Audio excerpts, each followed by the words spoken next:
अस्सलामुअलैकुम। हैप्पी किसान पाकिस्तान तो खुश आमदीद। लो जी दोस्तों, आलूआं दे हवाले नाल वीडियो लैके तुहाडी खिदमत च हाज़र हाँ जी। अज मैं तुहानूं एक तो आलूआं दी बड़ी शानदार खूबसूरत फसल है जी, ये दिखावांगा।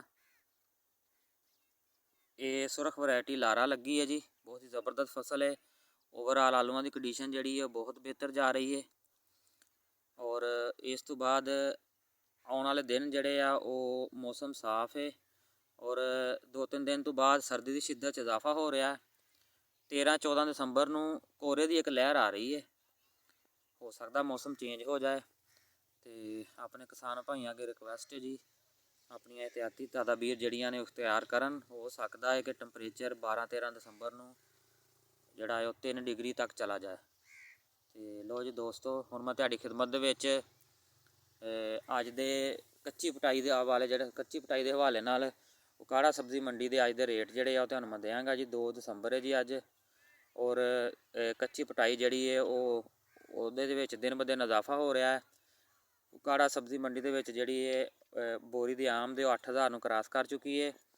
और अगर असी रेट के हवाले नाल गल करिए, जिहड़ा कमज़ोर माल है वो 5000 तो लग के 6000 तक सेल होया है।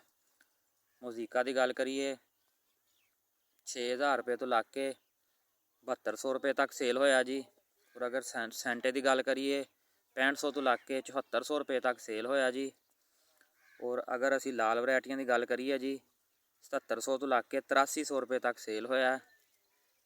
और कच्ची पटाई जिहड़ी है वो आने वाले दिनों च बोरी दी आम च मजीद इजाफा होएगा और हो सकता जिहड़ा रेट है वो नीचे आवे। तो दोस्तों अगे रिक्वेस्ट है जी, जिन्हां दे आलू तैयार ने कच्ची पटाई के हवाले नाल वो अपने आलूआं की जल्दी जल्दी हारवैसटिंग करन, पटाई करन और मंडी च लैके जान।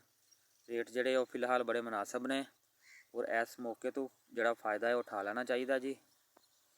तो जी दोस्तों, मेरी अज की वीडियो जो अच्छी लगे उन्होंने लाइक कर दिओ, दोस्तों शेयर कर दिओ। हैप्पी किसान पाकिस्तान सबसक्राइब कर लो, बैल आइकन दबा लो ताकि मजीद इस तरह के वीडियोज़ मुख्तलिफ फसलों के हवाले नाल रेटां के हवाले नाल वीडियोज़ तुहानूं देखने को मिलदियां रहन। अल्लाह हाफिज़।